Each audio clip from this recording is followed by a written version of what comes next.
Hello guys. तो ये चल रहा है हमारा क्विक रिवीजन सेशन। आप जानते हो आपका जो भी एग्ज़ाम चल रहा है उसके लिए आपका क्विक रिवीजन हो रहा है। और ये है फिजिक्स, केमिस्ट्री और बायो का। आप जान रहे हो फिजिक्स का हो चुका है, हम लोग 2 वीडियो इसमें ले रहे हैं। ठीक है, इसमें लगभग 400 से 500 क्वेश्चन आएंगे। और फिजिक्स का 2 पार्ट हो चुका है, यानी 2 ही वीडियो हम लोग बना रहे हैं। 1-1 घंटा का, 1 घंटा सवा घंटा का वीडियो है। केमिस्ट्री का आपका 1 पार्ट हो चुका है और अभी हम लोग करने जा रहे हैं दूसरा पार्ट। तो इसके बाद हम लोग क्या लेंगे, इसके बाद हम लोग लेंगे बायो। तो चलिए इसका सेकेंड पार्ट देखते हैं, इसमें क्या क्या है। नाभिकीय सिद्धांत का प्रतिपादन किसने किया? तो नाभिकीय सिद्धांत, न्यूक्लियर थ्योरी किसने दिया था? ये दिया था अर्नेस्ट रदरफोर्ड ने। और कब किया? 1911 में। नाभिकीय सिद्धांत आप ध्यान से देखना, ये सेल थ्योरी नहीं है, ये है न्यूक्लियर थ्योरी। ठीक है, तो न्यूक्लियर थ्योरी किसने दिया? ये दिया था अर्नेस्ट रदरफोर्ड ने 1911 में। बॉयल के नियम के अनुसार स्थिर ताप पर दी हुई मात्रा वाली गैस का आयतन दबाव के व्युत्क्रमानुपाती होता है। तो मैंने पहले ही बताया था आपको, बॉयल्स नियम, चार्ल्स नियम, ये इंपॉर्टेंट है। ठीक है, बॉयल्स नियम में आपको याद क्या रखना है? देखो, बॉयल करने के लिए आपको क्या चाहिए? आपको चाहिए टेम्परेचर, चाहिए ना। तो बॉयल्स नियम में टेम्परेचर कॉन्स्टेंट रहेगा। आपको ये याद रखना है कि बॉयल नियम में देखो 3 चीज होता है आपका, होता है टेम्परेचर, प्रेशर और वॉल्यूम। इन तीनों का रिलेशन बताता है आपका बॉयल्स लॉ और चार्ल्स लॉ। ठीक है, तो एक में रहेगा टेम्परेचर कांस्टेंट, एक में रहेगा प्रेशर कांस्टेंट। तो आपको यहाँ पे देखना है क्या किसमें क्या होता है। तो आपको याद तो रहता है लेकिन आप भूल जाते हो। तो बॉयल्स नियम यानी बॉयल्स लॉ क्या करता है? बॉयल करने के लिए आपको क्या चाहिए? टेम्परेचर चाहिए। तो यहाँ पे टेम्परेचर कांस्टेंट रहता है। ठीक है, अब देखते हैं ये बोल क्या रहा है। तो बॉयल नियम के अनुसार स्थिर ताप पर, है ना, स्थिर ताप पर दी हुई मात्रा वाली गैस का आयतन दबाव के व्युत्क्रमानुपाती होता है। यानी बॉयल्स नियम ये कहता है कि अगर आपका टेम्परेचर कांस्टेंट रहे तो वॉल्यूम जो होगा वह जो प्रेशर होगा उसके रेसिप्रोकल में होगा, यानी उसका इन्वर्स होगा। प्रेशर बढ़ेगा तो वॉल्यूम घटेगा और प्रेशर घटेगा तो वॉल्यूम बढ़ेगा। ये बोला जाता है किसके द्वारा? ये बोला जाता है बॉयल्स नियम के द्वारा। अब समझने के लिए आप देखो, आप किसी भी कंटेनर में आप ले लो कुछ, ठीक है। अब इसके ऊपर से प्रेशर डालो, प्रेशर डालोगे तो क्या होगा? आप स्पॉन्ज ले लो सबसे अच्छा, या स्पॉन्ज तो दूसरा चीज़ हो गया, आप गैस ले लो। ठीक है, यहाँ पे गैस अगर रखा हुआ है, आप जान रहे हो प्रैक्टिकली इतना सा, क्या अगर इस पर आप प्रेशर डालोगे तो क्या होगा? गैस का वॉल्यूम धीरे धीरे कम होगा ना। तो इसको हम लोग क्या बोल सकते हैं कि प्रेशर जैसे जैसे बढ़ रहा है वॉल्यूम कम हो रहा है। इसका मतलब दोनों एक दूसरे से रिलेशन में कैसा है? ये व्युत्क्रमानुपाती या इन्वर्सली प्रोपोर्शनल है। ठीक है, ये क्लियर हो गया। तो चार्ल्स का नियम क्या बोलता है? चार्ल्स के नियम के अनुसार स्थिर दाब पर, अब आपका टेम्परेचर कांस्टेंट हो गया, अब आपने क्या किया? चार्ल्स में आपने प्रेशर को कांस्टेंट कर दिया। तो स्थिर दाब पर ताप बढ़ाने पर गैस का आयतन बढ़ता है। ठीक है, गैस का आयतन बढ़ता है तथा ताप घटाने पर गैस का आयतन भी घट जाता है तथा आयतन तापक्रम का समानुपाती होता है। ठीक है, डायरेक्ट क्वेश्चन आपसे ये पूछा जाता है कि चार्ल्स नियम के अनुसार क्या होता है? तो ये होता है आयतन यानी volume is directly proportional to temperature. यानी टेम्परेचर बढ़ाओगे तो ताप भी बढ़ेगा, और टेम्परेचर बढ़ाओगे तो वॉल्यूम भी बढ़ेगा, और टेम्परेचर घटाओगे तो वॉल्यूम भी घटेगा। ठीक है, सिंपल सा केस है। आप कहीं पे भी देखते हो किसी भी चीज़ में, ये सिर्फ गैस के लिए, बहुत सारे लिक्विड के लिए भी फॉलो होता है। आप देखते हो, आप जैसे दूध गर्म करते हो, समझने के लिए ये यहाँ पे गैस के लिए है, पर मैं आपको दूध से लेकर समझाता हूँ। दूध का एक कंटेनर है, ठीक है, उस कंटेनर को आप जब गर्म करते हो, देखते हो ये बढ़ के फिर यहाँ तक पहुँच जाता है और गिरने लगता है। इसका मतलब क्या हुआ कि टेम्परेचर बढ़ने के साथ साथ इसका वॉल्यूम बढ़ रहा है ना। और फिर जब ठंडा हो जाता है तो ये इसका यहाँ पे आ जाता है। तो इसका मतलब ये हुआ कि ये आपको दूध का यहाँ पे कोई रिलेशन नहीं है, ये गैस के लिए है, लेकिन दूध के साथ भी सेम चीज़ होता है। इसलिए मैं आपको समझने के लिए मैं बता रहा हूँ कि याद कैसे रहेगा। तो याद रखने के लिए, अगर प्रेशर कांस्टेंट रहे, टेम्परेचर बढ़ने के साथ साथ गैस का वॉल्यूम बढ़ता है, और टेम्परेचर घटने के साथ साथ गैस का वॉल्यूम घटता है। ये कौन कहता है? ये कहता है चार्ल्स का नियम। तो इन वन लाइन अगर आपको याद रखना है तो आपको ये याद रखना पड़ेगा कि बॉयल्स नियम के अनुसार क्या होता है कि volume is inversely proportional to pressure. ठीक है, volume is inversely proportional to pressure, और चार्ल्स नियम के अनुसार volume is directly proportional to temperature. ठीक है, ये दोनों चीज इंपॉर्टेंट था, आपको आना चाहिए। सूखा बर्फ का प्रयोग मछली, फल आदि के परिरक्षण में किया जाता है। क्या किया जाता है कि अगर सूखा बर्फ, ड्राई आइस जो होता है, वो आप जानते हो ड्राई आइस, ये क्या होता है? Dry carbon dioxide. ठीक है, तो सॉलिड कार्बन डाइऑक्साइड। तो सूखा बर्फ का प्रयोग कहाँ किया जाता है? ये मछली, फल आदि के परिरक्षण में किया जाता है, यानी इसको स्टोर करने के लिए किया जाता है। सामान्य शीशा सोडियम कार्बोनेट चूना पत्थर एवं बालू के मिश्रण को द्रवित करने से प्राप्त होता है। क्या बोला जा रहा है कि नॉर्मल ग्लास जो होता है वो कैसे हम लोग बनाते हैं, तो वो सोडियम कार्बोनेट चूना पत्थर यानी लाइमस्टोन और बालू के मिश्रण से बनाया जाता है। किस चीज को, तो नॉर्मल ग्लास जो होता है। विरंजक चूर्ण के निर्माण में क्लोरीन का उपयोग होता है। विरंजक चूर्ण यानी ब्लीचिंग पाउडर, आप जानते हो ब्लीचिंग पाउडर में क्या यूज होता है, क्लोरीन होता है। पानी का क्वथनांक कितना होता है, यानी पानी का बॉइलिंग पॉइंट कितना होता है, ये होता है 100 डिग्री सेल्सियस। द्रवनांक और हिमांक कितना होता है, ये होता है 0 डिग्री सेल्सियस। ये हम लोग देख चुके हैं, ठीक है।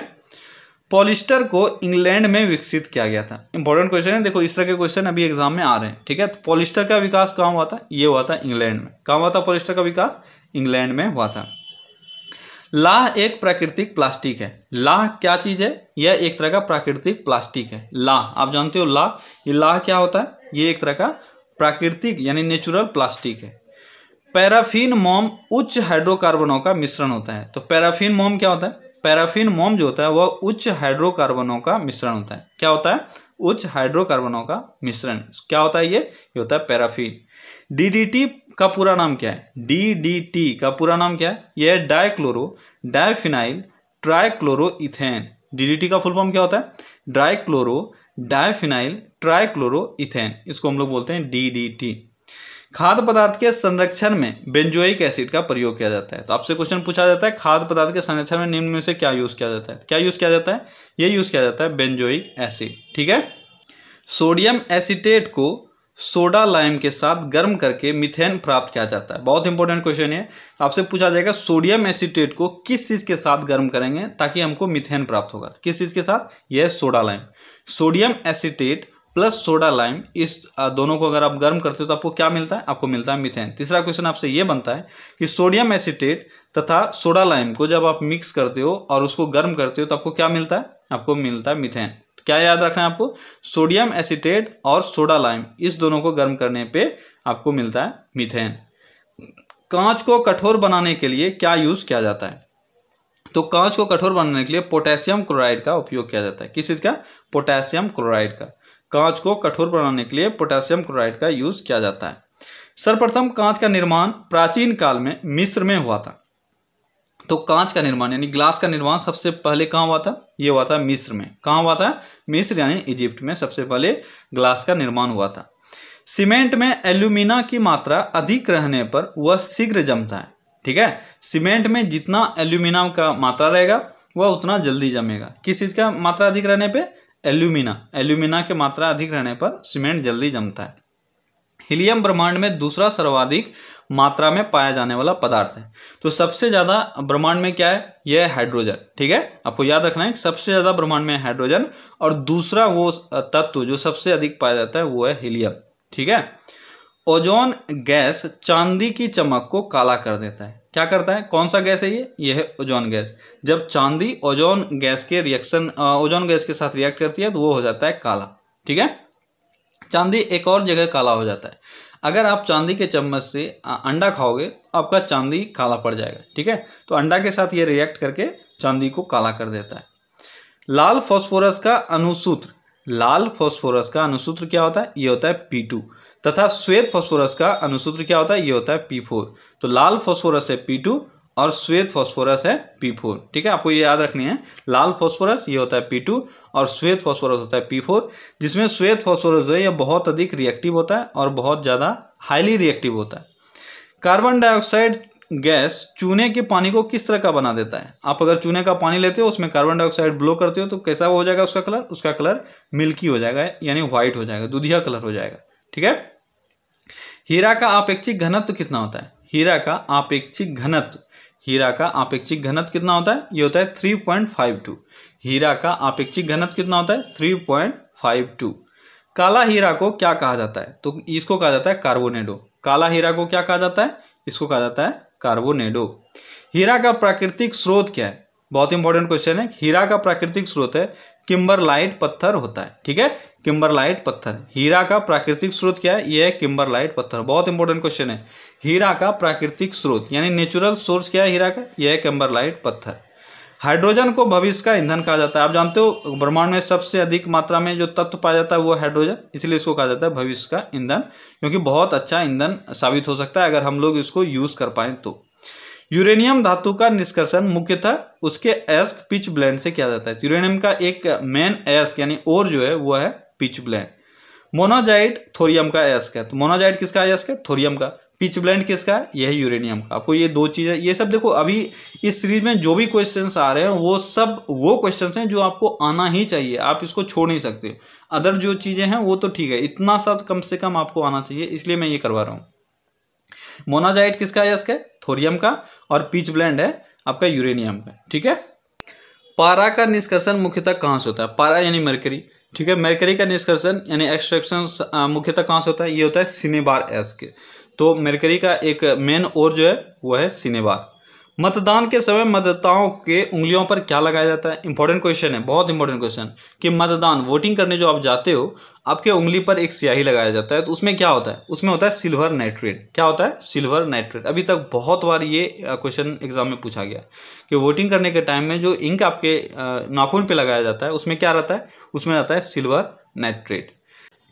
सिल्वर क्लोराइड का प्रयोग फोटोक्रोमेटिक कांच बनाने में होता है। सिल्वर क्लोराइड का प्रयोग कहाँ होता है? फोटोक्रोमेटिक कांच बनाने में। सिल्वर क्लोराइड, ठीक है। फोटोक्रोमेटिक कांच बनाने में किसका प्रयोग होता है? सिल्वर क्लोराइड का। चांदी का द्रव्यनांक यानी गलनांक कितना होता है? चांदी का मेल्टिंग पॉइंट होता है 960.7 डिग्री सेल्सियस। कितना होता है? 960.7 डिग्री सेल्सियस। ये होता है चांदी का द्रव्यनांक यानी गलनांक या मेल्टिंग पॉइंट। क्वथनांक इसका कितना होता है? बॉइलिंग पॉइंट कितना होता है? ये होता है 1954.9 डिग्री सेल्सियस। देखो आपसे ये सब क्वेश्चन पूछे जाते हैं, ठीक है। कि मेल्टिंग पॉइंट, ये देखो अभी जितने भी क्वेश्चंस आ रहे हैं ये सब कभी ना कभी पूछे गए हैं जो बहुत इंपॉर्टेंट है, ठीक है। इसीलिए मैं बोल रहा हूँ कि इतना सा क्वेश्चन आपको आना चाहिए। देखो रेयर क्वेश्चन है ये था कि चांदी का सबसे पहला मेल्टिंग पॉइंट, मेल्ट होने के बाद जब वो लिक्विड फॉर्म में आ गया तो कितना टेम्परेचर ऐसा आएगा जब वो बॉयल होने लगेगा? तो वो है 1954.9 डिग्री सेल्सियस। जब वह बॉयल होने लगेगा और मेल्ट कितने पे हो जाएगा? 960 डिग्री सेल्सियस पे, ठीक है। 960.7 डिग्री सेल्सियस, यानी 1000 आप और टेम्परेचर आगे बढ़ाओगे 1000 डिग्री सेल्सियस, तब वो बॉयल होने लगेगा। और इसका अपेक्षिक घनत्व कितना होता है? ये होता है 10.47, ठीक है। 10.47 इसका होता है अपेक्षिक घनत्व। कितना होता है? 10.47। लोहे के गैल्वेनाइज्ड चादर पर जस्ते की परत होता है। आप जानते हो गैल्वेनाइजेशन प्रोसेस में क्या यूज किया जाता है? ये किया जाता है जिंक। मेंडलीव के आवर्त सारणी, मेंडलीव का जो पीरियोडिक टेबल था उसमें टोटल 8 वर्ग था यानी कॉलम था। कितना कॉलम था? 8 कॉलम। तो उसमें 7 रो और 8 कॉलम था जो मेंडलीव ने बनाया था पीरियोडिक टेबल, ठीक है। और जो मॉडर्न पीरियोडिक टेबल है, आधुनिक आवर्त सारणी, इसमें टोटल 18 वर्ग हैं। कितने वर्ग हैं? 18 वर्ग, यानी 18 कॉलम है और 7 पीरियड है। यानी पीरियड दोनों में सेम था, मेंडलीव में और अभी मॉडर्न में जो मोस्टली का है, लेकिन कॉलम में अंतर था। उस टाइम में 8 कॉलम था और अभी 18 कॉलम है। गन मेटल किसका मिश्र धातु है? तो गन मेटल है तांबा, टीन और जिंक। गन मेटल किसका मिश्र धातु है? एक गन मेटल, तो वो किस किस चीज से मिलकर बना है? तांबा, टीन और जिंक से, ठीक है। लहसुन में गंध का कारण क्या होता है? तो लहसुन में ऐसा क्या चीज पाया जाता है, ऐसा कौन सा कंपाउंड पाया जाता है जिसके कारण से उसमें गंध आता है? तो वो है एलाइसिन। एलाइसिन पाया जाता है लहसुन में, जिसके कारण से उसमें गंध होता है, ठीक है। क्या चीज है वो? एलाइसिन। करेला में कड़वाहट का कारण क्या है? तो आप जानते हो करेला में कड़वाहट होता है, तो उस कड़वाहट का कारण है मेमोर्डिकोसाइट। क्या है? मेमोर्डिकोसाइट। मेमोर्डिकोसाइट के कारण करेला में कड़वाहट होता है। किसके कारण होता है? मेमोर्डिकोसाइट। तो करेला में पाया जाता है मेमोर्डिकोसाइट, जिसके कारण से उसमें कड़वाहट होता है। सिरका, सिरका किस चीज का जलीय विलयन है? यह है एसिटिक एसिड का। सिरका आप जानते हो, सिरका एसिटिक एसिड का जलीय विलयन है। सागरीय जल की लवणता का कारण क्या है? आप जानते हो सी वाटर, ये बहुत अधिक सॉल्टी होता है। तो इसके सॉल्टी होने का कारण क्या है? इसमें जो सोडियम क्लोराइड घुला हुआ होता है उसके कारण से। तो सागरीय जल के लवणता का कारण है सोडियम क्लोराइड। टेप रिकॉर्डर की टेप पैरामैग्नेटिक चूर्ण से लेपित रहती है। आपको पता है कि टेप रिकॉर्डर का जो टेप होता है वह किस से लेपित होता है? वो होता है पैरामैग्नेटिक चूर्ण से। किससे? पैरामैग्नेटिक चूर्ण से। स्टेनलेस स्टील बनाने के लिए क्या यूज किया जाता है? तो स्टेनलेस स्टील को बनाने के लिए क्रोमियम और निकल मिलाया जाता है। किस चीज में? आयरन में। आयरन में जब आप क्रोमियम और निकल मिलाते हो तो स्टेनलेस स्टील बनता है। हैलोजनों में सबसे अभिक्रियाशील कौन सा है? ये तो मैंने बताया था ये कि हैलोजन में सबसे अभिक्रियाशील और सबसे ज्यादा इलेक्ट्रोनेगेटिव कौन होता है? ये होता है फ्लोरीन। कौन होता है? फ्लोरीन। फ्यूज तार का प्रतिरोध उच्च तथा गलनांक निम्न होना चाहिए। आप जो फ्यूज तार यूज करते हो उसका रेजिस्टेंस जो है वो हाई होना चाहिए और उसका मेल्टिंग पॉइंट लो होना चाहिए, तभी आपका वो फ्यूज तार अच्छा बनेगा। आयोडीन तत्व ऑक्सीजन पर प्रतिक्रिया नहीं करता है। बहुत इंपॉर्टेंट क्वेश्चन है, कौन सा ऐसा तत्व है जो ऑक्सीजन पर प्रतिक्रिया नहीं करता है? तो वो है आयोडीन। आयोडीन जो होता है वह ऑक्सीजन के साथ रिएक्ट नहीं करता है। घरेलू परिस्थितक यानी रेफ्रिजरेटर जो यूज करते हो आप, उसमें सामान्यतः कौन सा गैस का यूज किया जाता है? उसमें किया जाता है अमोनिया का गैस परिस्थितक के रूप में। किसका यूज किया जाता है? अमोनिया गैस का। अब देखो यहाँ पे थोड़ा सा कंफ्यूजन होता है, आपको अमोनिया भी दे देगा, आपको फ्रेऑन भी दे देगा। अगर दोनों साथ में ऑप्शन रहे तो आप हमेशा आंसर जो मारोगे वो मारोगे अमोनिया, ठीक है, फ्रेऑन आप नहीं मारोगे। अगर नहीं है अमोनिया तो आप फ्रेऑन मारोगे। घर में सफ़ेदी करने के लिए यानी आप जो घर का वाइट वॉश करते हो उसके लिए क्या यूज़ करते हो? कैल्शियम ऑक्साइड का यौगिक यूज़ करते हो, ठीक है, कैल्शियम ऑक्साइड यूज़ करते हो घर में वाइट वॉश करवाने के लिए, घर में जो आप वाइटिंग करते हो। पोर्टलैंड सीमेंट का आविष्कार किसने किया था? पोर्टलैंड सीमेंट का आविष्कार किया था जोसेफ स्पीडिन ने। किसने किया था? जोसेफ स्पीडिन ने।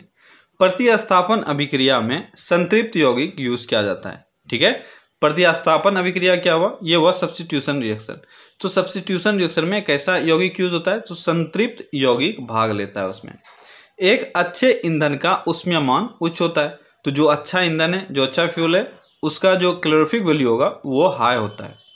कोयले को तीनों किस्मों में एंथ्रासाइट 96% इसमें कार्बन होता है, कार्बन की मात्रा अधिक होता है तीनों किस्मों में, ठीक है, को नहीं का। तो कोयले का जो 3 किस्म होता है, एक्चुअली में कोयले का 4 किस्म होता है, ठीक है, यहाँ पे 3 ही लिया हुआ है।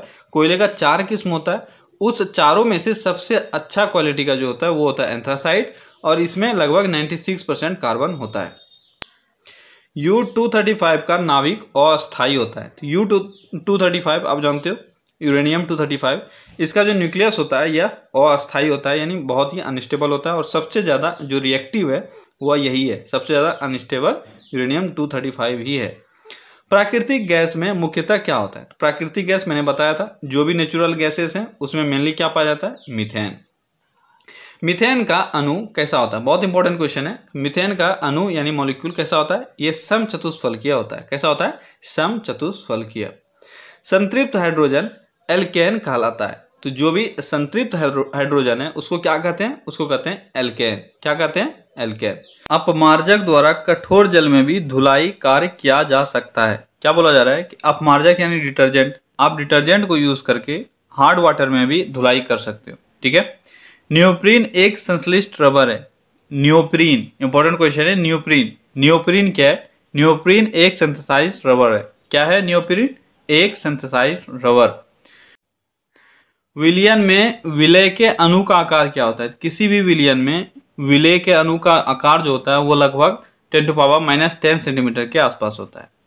जल में गैसों की विलेयता ताप बढ़ने के साथ क्या होती है? तो ताप बढ़ने के साथ जल में गैसों की विलेयता घटती है, ठीक है। आपको याद रखना है कि गैसों की विलेयता ताप बढ़ने के साथ जल में घटती है। बेकेलाइट एक ताप दृढ़ प्लास्टिक है। बेकेलाइट इंपॉर्टेंट है। बेकेलाइट का यूज आपसे पूछा जाता है। बेकेलाइट का यूज कहाँ होता है? आप देखते हो, आप पेन वगैरह जो यूज करते हो उसमें जो हैंडल बना होता है वो प्लास्टिक का होता है, तो वो नॉर्मल प्लास्टिक नहीं होता है, वो होता है बेकेलाइट, ठीक है, क्योंकि ये ताप दृढ़ प्लास्टिक है। क्या है? ताप दृढ़ प्लास्टिक। इसलिए जो भी आपका जो हीट पे यूज करने वाला यूटेंसिल सब होता है उसका हैंडल किससे बनाया जाता है? बेकेलाइट से। ये क्वेश्चन आपसे पूछा जाता है। मीथेन गैस अधिक विलय अल्कोहल में होता है। तो मीथेन गैस का विलयता किसके साथ अधिक होता है? ये होता है अल्कोहल के साथ। निष्क्रिय गैसों की संयोजकता शून्य होती है। तो निष्क्रिय गैसों की संयोजकता कितना होता है? ये होता है शून्य। आप जानते हो वो इनर्ट गैसेस हैं, तो वो किसी के साथ एक तो सबसे पहले रिएक्ट नहीं करते हैं और बॉन्डिंग भी उनका नहीं होता है, तो उनकी जो बॉन्डिंग कैपेसिटी है वो शून्य होती है। सल्फ्यूरिक एसिड का प्राकृतिक स्रोत क्या है? सल्फ्यूरिक एसिड का प्राकृतिक स्रोत हाराकसीस होगा, यहाँ हीरा नहीं, हाराकसीस है, ठीक है। तो सल्फ्यूरिक एसिड का प्राकृतिक स्रोत हाराकसीस होता है। नाइट्रिक एसिड का प्राकृतिक स्रोत क्या है? तो नाइट्रिक एसिड का प्राकृतिक स्रोत है फिटक्री। नाइट्रिक एसिड का प्राकृतिक स्रोत क्या है? यह फिटक्री। पॉजिट्रॉन की खोज किसने की थी? पॉजिट्रॉन की खोज की थी एंडरसन ने। किसने की थी पॉजिट्रॉन की खोज? एंडरसन ने। भारी जल का अनुभार कितना होता है? बहुत बार ये क्वेश्चन पूछा गया, इस बार भी आया एग्जाम में। भारी जल का अनुभार कितना होता है? तो ये होता है 20। कितना होता है 20। एनटीपी पर किसी गैस के 1 मोल का आयतन कितना होता है? तो एनटीपी पर किसी भी गैस के 1 मोल का आयतन का आकार होता है 22.4 लीटर। कितना होता है? 22.4 लीटर। एल्केन का सूत्र क्या होता है? तो एल्केन मैंने बताया था आपको, एल्केन, एल्कीन और अल्काइन ये 3 चीज होता है, जिसमें एल्केन का सूत्र होता है CnH2n+2। ठीक है, और उसके बाद अल्केन के बाद अल्कीन, अल्कीन का मैंने बताया था CnH2n बस। उसके बाद अल्काइन का CnH2n, यहाँ पे माइनस हो जाता है -2, ये होता है अल्काइन। तो ये आपको याद रखनी है। नाभिक का आकार क्या होता है? नाभिक का आकार हो सकता है 10⁻⁻15 मीटर। नाभिक यानी न्यूक्लियस, न्यूक्लियस का आकार कितना होता है? 10⁻⁻15 मीटर। AU, AG, CU तथा Fe में AU सबसे अधिक तन्य व आघातवर्धी है। ठीक है, तो जो भी आपके ऑप्शंस हैं इसमें से जो गोल्ड होता है, AU ये ऑरम है, ठीक है, ये गोल्ड है, AG सिल्वर है आपका, CU कॉपर है, Fe आयन है। इसमें सबसे ज्यादा तन्य यानी मेलिएबल, सबसे ज्यादा मेलिएबल कौन सा है? ये है आपका AU यानी गोल्ड। सभी भारी रेडियो सक्रिय तत्व अंतिम रूप से किसमें बदल जाते हैं? तो ये बदल जाते हैं सीसा यानी लेड में। ईस्ट का प्रयोग ब्रेड को मुलायम तथा लचीला बनाने के लिए किया जाता है। आप जानते हो ईस्ट का प्रयोग ब्रेड में किया जाता है, ठीक है, बेकरी में किया जाता है। क्यों? ब्रेड को मुलायम और लचीला बनाने के लिए। वनस्पति घी के उत्पादन में हाइड्रोजन का प्रयोग किया जाता है। इसको क्या बोलते हैं? इसको बोलते हैं हाइड्रोजनेशन। ठीक है, इससे बनाते हैं हम लोग वनस्पति घी। और ऐसे कैटलिस्ट क्या यूज करते हैं? इसमें यूज करते हैं निकल। बैटरियों में साधारणतः कौन सा एसिड रहता है? तो बैटरियों में साधारणतः हाइड्रोक्लोरिक एसिड होता है। कौन सा एसिड होता है? Hydrochloric acid. नाभिकीय विखंडन में ट्रिगर न्यूट्रॉन है। तो नाभिकीय विखंडन में ट्रिगर क्या होता है? ये होता है न्यूट्रॉन। नाभिकीय विखंडन में ट्रिगर होता है न्यूट्रॉन। ग्लूकोज का रासायनिक सूत्र क्या है? C6H12O6। ये आपको याद रखने हैं, इंपॉर्टेंट है। ग्लूकोज का रासायनिक सूत्र C6H12O6। सोडा वाटर बनाने के लिए कौन से गैस का प्रयोग किया जाता है? सोडा वाटर बनाने के लिए CO2 गैस का प्रयोग करते हैं। पीतल किसका मिश्र धातु है? तो किसके मिश्र से बना है पीतल? तांबा और जस्ता, पिताजी। ठीक है, पीतल तांबा और जस्ता के मिश्र धातु से बना है। हवा का वाष्प घनत्व कितना होता है? तो हवा का वाष्प घनत्व होता है 14.4। कितना होता है हवा का वाष्प घनत्व? 14.4। ये क्वेश्चन भी हम लोगों ने देखा है। पेयजल को शुद्ध करने के लिए ब्लीचिंग पाउडर व क्लोरीन का प्रयोग किया जाता है। ब्लीचिंग पाउडर में भी क्लोरीन होता है, तो या तो आपको ऑप्शन में ब्लीचिंग पाउडर देगा या क्लोरीन देगा। तो पेयजल को शुद्ध करने के लिए या तो आप ब्लीचिंग पाउडर यूज करते हो या क्लोरीन यूज करते हो। प्रेशर कुकर में भोजन कम समय में पकता है क्योंकि कुकर के भीतर क्या होता है? तो प्रेशर कुकर में भोजन इसलिए जल्दी पक जाता है क्योंकि कुकर के भीतर क्वथनांक यानी बॉइलिंग पॉइंट जो है वो बढ़ जाता है। ठीक है, कुकर के अंदर बॉइलिंग पॉइंट बढ़ जाता है, जिसके कारण से खाना जल्दी पक जाता है।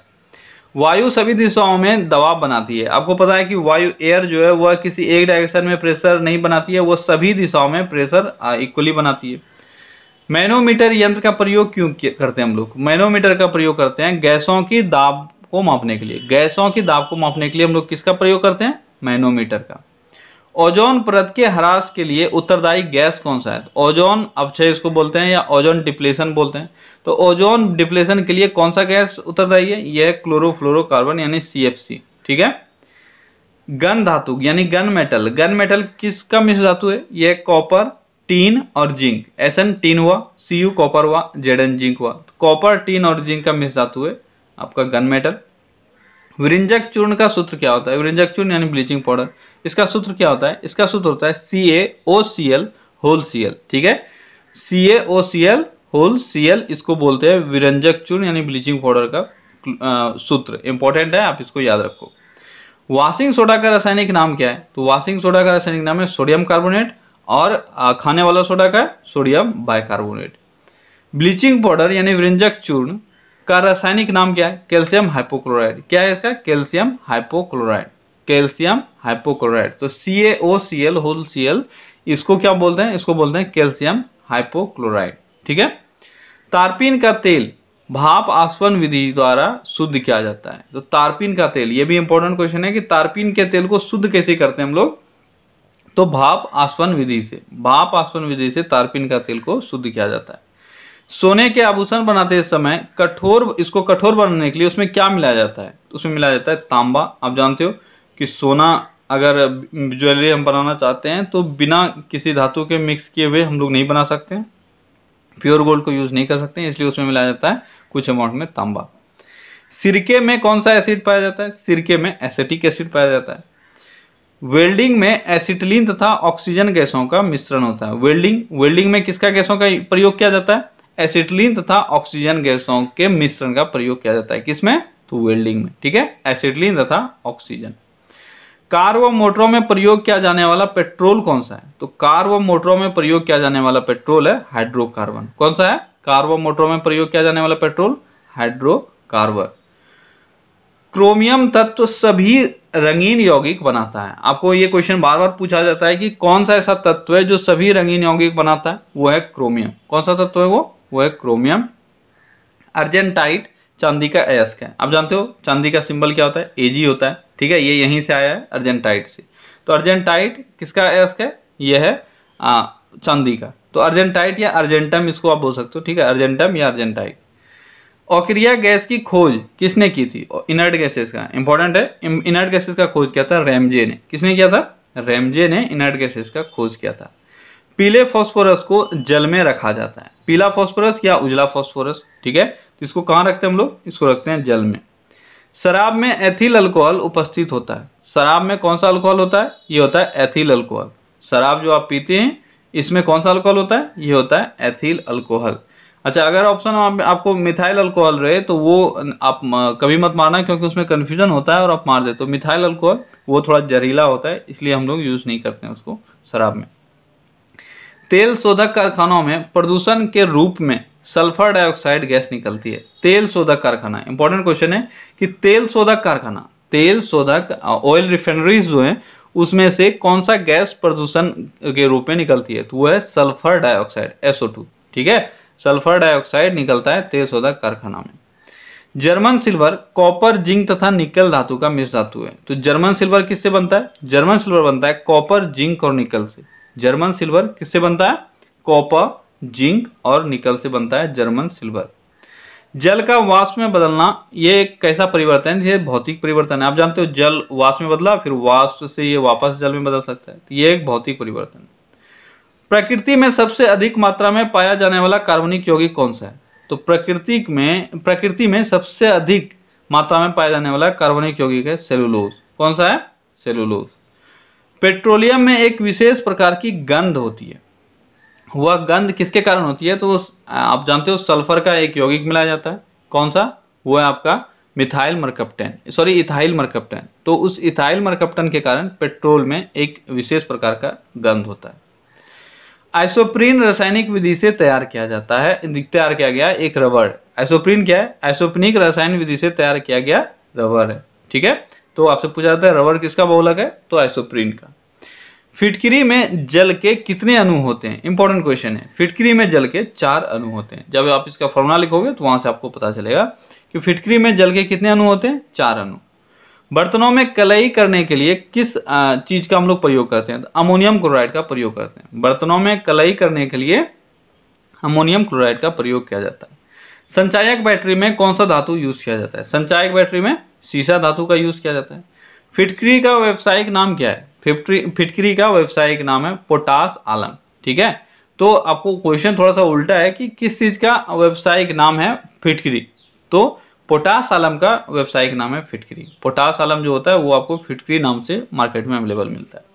तूतिया का व्यावसायिक नाम क्या है? तो नीला कशिश। ठीक है, तूतिया का व्यावसायिक नाम है नीला कशिश। विद्युत ऋणात्मक सबसे अधिक कौन से तत्व का होता है? यानी इलेक्ट्रोनेगेटिविटी सबसे अधिक किसका है? ये फ्लोरीन का, ये मैंने बताया था आपको। नौसादर का रासायनिक नाम क्या है? Ammonium chloride. नौसादर का रासायनिक नाम क्या है? Ammonium chloride. डबल रोटी फुलाने में किस चीज का यूज किया जाता है? इंपॉर्टेंट क्वेश्चन है। Sodium bicarbonate. आप जानते हो सोडियम बाइकार्बोनेट खाने वाला सोडा, तो इसको हम लोग खाने में यूज करते हैं कुछ भी थोड़ा सा फुलाने के लिए। ठीक है, तो वही बोला है डबल रोटी में किसका यूज करते हैं? सोडियम बाइकार्बोनेट का। आंसू गैस का रासायनिक नाम क्या है? इसको क्लोरोपिक्रीन बोलते हैं या क्लोरोएसिटोफिनॉन बोलते हैं, दोनों इसका नाम है। आप ये मत समझना ये गलत है। क्लोरोपिक्रीन इंपॉर्टेंट है। क्लोरोपिक्रीन या क्लोरोएसिटोफिनॉन ये दोनों आपका अश्रु गैस है। प्रकृति में यूरेनियम किस रूप में पाया जाता है? ये पाया जाता है पिच ब्लेंड, यानी यूरेनियम का एस कौन सा है? यह है पिच ब्लेंड। लाल सीसा को बोलचाल की भाषा में सिंदूर कहा जाता है। ठीक है। लेड आपका ये लाल रेड लेड होता है जिसको आप लोग बोलते हो सिंदूर। घोल की क्षारीयता के लिए पीएच मान 7 से अधिक होना चाहिए, अगर वह बेसिक है तो 7 से अधिक होगा। फास्फोरस का सबसे अधिक अभिक्रियाशील रूप कौन सा है? तो ये पीला फास्फोरस या उजला फास्फोरस, ये सबसे अधिक रिएक्टिव होता है। मिश्र धातु में सभी घटकों की ऑक्सीकरण संख्या कितनी होती है? इंपॉर्टेंट क्वेश्चन है कि जितना भी मिश्र धातु में घटक होता है, जितना भी उसका कंस्टिट्यूएंट होता है, उसका सबका ऑक्सीकरण संख्या, ऑक्सीडाइजिंग नंबर कितना होता है? ये होता है 0। ठीक है। ओजोन गैस चांदी की चमक को काला रंग में बदल देता है। आप ये क्वेश्चन हम लोगों ने पहले भी देखा था। ओजोन गैस का असर क्या होता है? ये काला रंग में बदल देता है। शीशा को काटने में किस चीज का प्रयोग किया जाता है? काला हीरा का प्रयोग किया जाता है। शीशा यानी ग्लास, ग्लास को अगर आप काटना चाहते हो तो आप जानते हो जो ग्लास कटर होता है उसके टिप पे काला हीरा लगा हुआ होता है। ठीक है। प्रयोगशाला में अमोनियम सल्फेट तथा सोडियम नाइट्रेट के मिश्रण से नाइट्रस ऑक्साइड यानी हंसाने वाली गैस बनाई जाती है। इंपॉर्टेंट क्वेश्चन है कि आप नाइट्रस ऑक्साइड गैस जो बनाते हो वो किसके मिश्रण से बनाते हो अपने लेबोरेटरी में? तो अमोनियम सल्फेट तथा सोडियम नाइट्रेट को मिलाकर, ammonium sulphate plus sodium nitrate आपको क्या देता है? आपको देता है नाइट्रस ऑक्साइड, जिसको आप हंसाने वाली गैस बोलते हो। तो नाइट्रस ऑक्साइड में किससे मिलकर बनाया नाइट्रस ऑक्साइड? अमोनियम सल्फेट और सोडियम नाइट्रेट। ठीक है। हीलियम के नाभिक में कितने प्रोटॉन होते हैं? हीलियम के नाभिक में 2 प्रोटॉन होते हैं। आवर्त सारणी के हरेक आवर्त का अंतिम सदस्य कौन सा है? आवर्त सारणी का हरेक आवर्त यानी हर एक पीरियड का अंतिम सदस्य कौन सा? बहुत अच्छा क्वेश्चन है। देखो सबसे लास्ट में पाया जाता है इनर्ट गैसेस का ग्रुप। ठीक है। तो अंतिम सदस्य कौन सा है? ये है आपका इनर्ट गैस। ठीक है, निष्क्रिय गैस। कोबाल्ट 60 गामा किरणें उत्सर्जित करती है। बहुत बार ये क्वेश्चन पूछा गया है, कोबाल्ट 60 कौन सी किरणें उत्सर्जित करती है? तो ये गामा किरणें उत्सर्जित करती है। संश्लेषित धागों का निर्माण बहुलीकरण विधि के सहारे होता है। तो संश्लेषित धागा, इनका निर्माण कैसे होता है? तो इनका निर्माण होता है बहुलीकरण विधि से। ठीक है। किस विधि से होता है संश्लेषित धागों का निर्माण? बहुलीकरण विधि से। कृत्रिम गर्भाधान हेतु शुक्राणु का संरक्षण किस चीज में किया जाता है? तो ये किया जाता है द्रव नाइट्रोजन में। आप जानते हो कि स्पर्म को कहाँ रखा जाता है? लिक्विड नाइट्रोजन में। चमड़ा शोधन के लिए किस चीज का प्रयोग किया जाता है? किया जाता है फिटकरी का प्रयोग। चमड़ा शोधन के लिए किसका प्रयोग किया जाता है? फिटकरी का। किसी परमाणु का गुण किस चीज पर डिपेंड करता है? उसके इलेक्ट्रॉनिक संरचना पर। किस पर डिपेंड करता है किसी परमाणु का गुण? उसके इलेक्ट्रॉनिक संरचना पर। पृथ्वी की आयु का आकलन किस विधि से करते हैं? यूरेनियम डेटिंग से। कैसे करते हैं पृथ्वी की आयु का आकलन? यूरेनियम डेटिंग से। जीवाश्म की आयु का निर्धारण कैसे होता है? देखो पृथ्वी या कोई भी अगर स्टोन हो, रॉक हो, तो उसका निर्धारण करते हैं यूरेनियम डेटिंग से, और जीवाश्म अगर हो, फोसिल्स अगर हो, उसको हम करते हैं रेडियो कार्बन डेटिंग से। ठीक है। पेट्रोलियम के समस्थानिक सर्वाधिक संख्या में पाए जाते हैं। तो किसका समस्थानिक सबसे अधिक है? यह है पेट्रोलियम का। किसका है? पेट्रोलियम का। कार्बन टेट्राक्लोराइड यौगिक की आकृति चतुष्फलकीय होता है। कार्बन टेट्राक्लोराइड, कार्बन टेट्राक्लोराइड का आकृति कैसा होता है? यह चतुष्फलकीय। देखो यहाँ पे टेट्रा है तो टेट्रा से आप थोड़ा सा याद रख सकते हो इसको। लोहे पर जंग लगना कौन सा चीज का उदाहरण है? तो यह ऑक्सीकरण यानी ऑक्सीडाइजेशन का। ऑक्सीडाइजेशन के कारण ही लोहे पर जंग लगता है। पीएच मान का निर्धारण किसने किया था? पीएच स्केल, इसका निर्माण किसने करवाया था? किसने किया था? किया था सोरेनसन ने। सबसे अधिक विषैला पदार्थ कौन सा है? तो सबसे अधिक विषैला पदार्थ है पोटेशियम साइनाइड। कौन सा है सबसे अधिक विषैला पदार्थ? Potassium cyanide. भारी जल का जमाव बिंदु कितना होता है? ये नॉर्मल जल नहीं है, ये भारी जल है। तो भारी जल का जमाव बिंदु होता है 3.8 डिग्री सेल्सियस। इंपॉर्टेंट क्वेश्चन है। ठीक है। भारी जल का जमाव बिंदु कितना होता है? 3.8 डिग्री सेल्सियस। 1 कैलोरी में कितना जूल होता है? 1 कैलोरी में 4.2 जूल होता है। 1 कैलोरी में कितना जूल होता है? 4.2 जूल। आदर्श गैस की ऊर्जा किस चीज पर आधारित होती है? आदर्श गैस की ऊर्जा तापमान पर आधारित होती है। इंपॉर्टेंट क्वेश्चन है कि आदर्श गैस का ऊर्जा किस चीज पर निर्धारित किया जाता है? किस चीज पर आधारित होता है आदर्श गैस का ऊर्जा? ये होता है उसके टेम्परेचर पे। अल्कोहल में कार्बन, हाइड्रोजन तथा ऑक्सीजन निहित होता है। तो अल्कोहल में क्या क्या मिक्स्ड होता है? कार्बन, हाइड्रोजन और ऑक्सीजन। क्या क्या होता है अल्कोहल में? कार्बन, हाइड्रोजन और nitrogen, sorry carbon, hydrogen and oxygen. विद्युत बल में आर्गन जैसी अक्रिय गैस भरी जाती है। आप जानते हो विद्युत बल में क्या भरा रहता है? आर्गन। हीलियम को छोड़कर शेष सभी अक्रिय गैसों का बाहरी कक्षा में 8 इलेक्ट्रॉन होता है, और हीलियम में कितना होता है? हीलियम में मात्र 2 होता है। वनस्पति घी किस प्रोसेस से बनाया जाता है? तो वनस्पति घी हाइड्रोजनीकरण प्रोसेस से बनाया जाता है। कौन सा प्रोसेस? हाइड्रोजनीकरण या हाइड्रोजनेशन, ठीक है। और इसमें ऐसे कैटलिस्ट क्या यूज होता है? ये होता है निकल। जिप्सम का रासायनिक नाम क्या है? जिप्सम का रासायनिक नाम है कैल्शियम सल्फेट। क्या है जिप्सम का रासायनिक नाम? Calcium sulphate. और इसका फॉर्मूला क्या होता है? ये होता है CaSO4.2H2O। इंपॉर्टेंट है, इसको आप याद रखो, बहुत बार ये पूछा गया एग्जाम में कि जिप्सम का रासायनिक नाम क्या है? ये है CaSO4.2H2O, जिसको हम लोग बोलते हैं कैल्शियम सल्फेट। कास्टिक सोडा का रासायनिक नाम क्या है? कास्टिक सोडा का रासायनिक नाम है कैल्शियम हाइड्रोक्साइड। क्या है कास्टिक सोडा का? कैल्शियम हाइड्रोक्साइड, जिसका फॉर्मूला होता है NaOH, ठीक है। बेकिंग सोडा, जिसको खाने वाला सोडा बोलते हैं, इसका रासायनिक नाम क्या है? इसका रासायनिक नाम सोडियम बाइकार्बोनेट, और इसका फॉर्मूला क्या होता है? NaHCO3। क्या होता है? NaHCO3। सोडियम को जल में डालने पर हाइड्रोजन गैस निकलती है। तो सोडियम को जब आप जल में डालोगे तो कौन सा गैस निकलेगा? ये निकलेगा हाइड्रोजन गैस। एक्चुअली में देखो, ये सब क्वेश्चन अभी देख के इजी लग रहा होगा, लेकिन जब आपको एग्जाम में आता है तो जब आप ऑप्शन देखते हो तो आप कंफ्यूज हो जाते हो, ठीक है। तो आपको याद रखना है कि सोडियम को जब आप जल में डालते हो तो क्या होता है?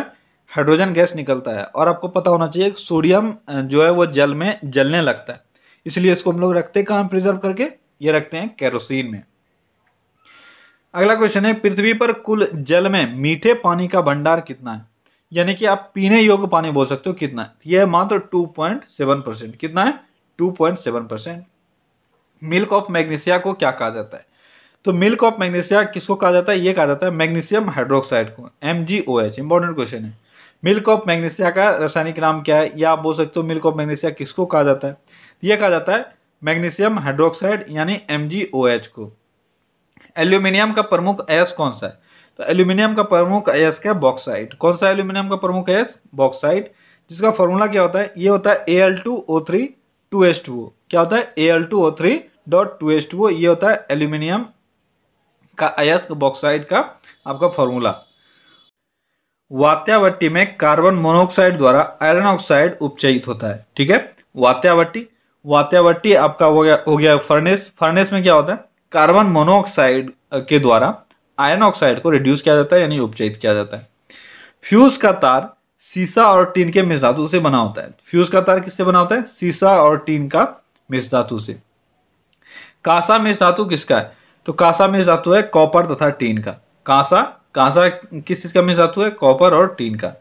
कांच वस्तुतः किस चीज से मिलकर बना होता है? कांच, ग्लास जिसको आप बोलते हो, ये है बालू और कैल्शियम सिलिकेट। बहुत इंपॉर्टेंट क्वेश्चन है, एग्जाम में पूछा भी गया है कि बालू यानी सिलिका, ठीक है, और कैल्शियम सिलिकेट, इसके मिश्रण से बना होता है आपका कांच।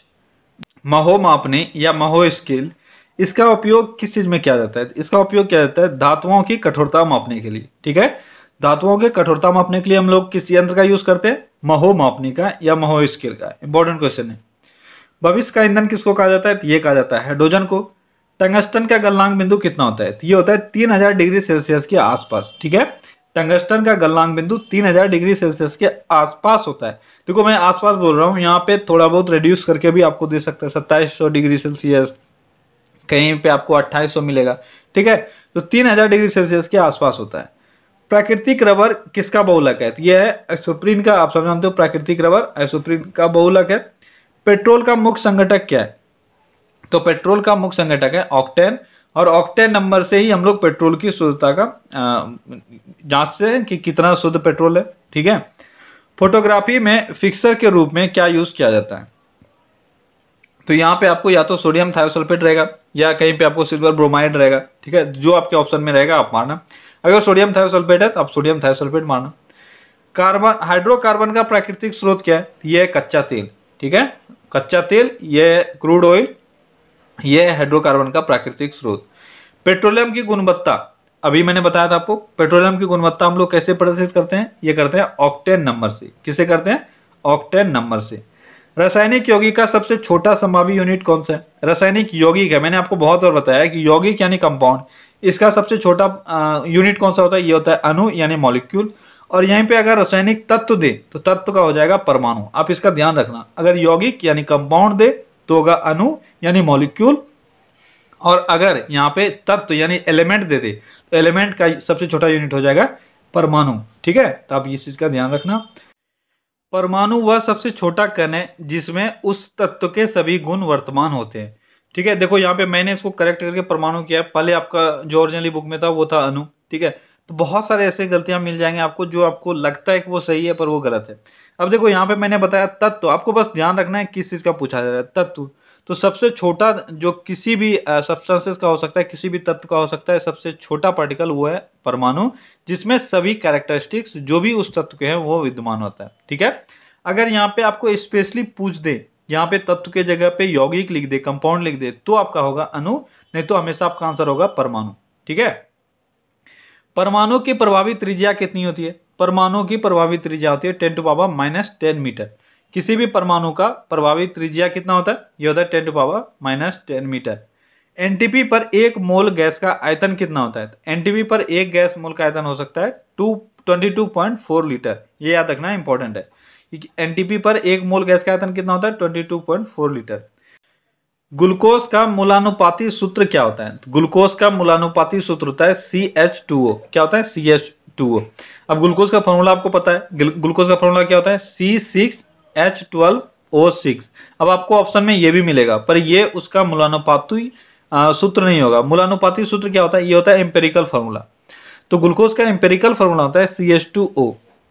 एक्चुअली में एम्पेरिकल फॉर्मूला क्या होता है? ये होता है सिंपलेस्ट रेशियो। ठीक है, उसमें जो भी एटम्स अवेलेबल हैं उसका सिंपलेस्ट रेशियो का फॉर्मूला क्या हो सकता है? ये होता है CH2O ग्लूकोज का। लेकिन नॉर्मल फॉर्मूला क्या होता है ग्लूकोज का? C6H12O6। तो आप किसका ध्यान रखना, ये बहुत इंपॉर्टेंट क्वेश्चन है।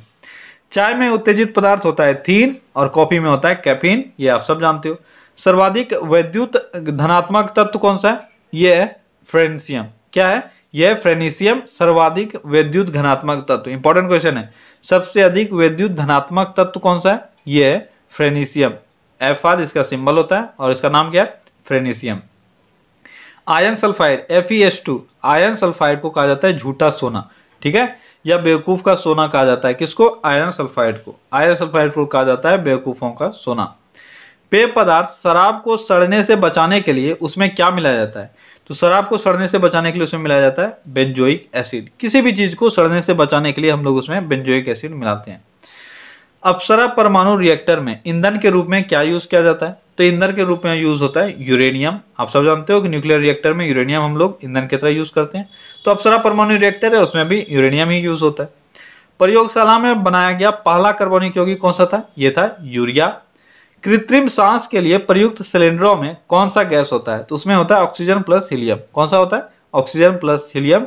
अब जो सांस लेने के लिए जो ऑक्सीजन सिलेंडर होता है उसमें से ऑक्सीजन प्लस हीलियम यूज किया जाता है।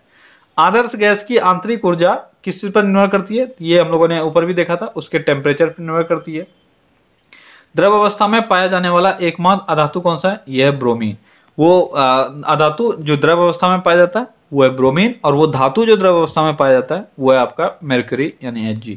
ठीक है, तो ओके फ्रेंड्स, तो ये था हमारा केमिस्ट्री का रिवीजन का सेशन, जिसमें वो सारे कॉमन क्वेश्चंस जो आपको आने चाहिए एग्जाम में जाने से पहले, मस्ट है, आपको इतना आना ही चाहिए। तो वो सेशन अभी हम लोगों का पूरा हुआ केमिस्ट्री का। अब हम लोग करेंगे इसमें बायो, उसका भी 2 वीडियो आएगा। ठीक है, चलिए till then take care, bye bye.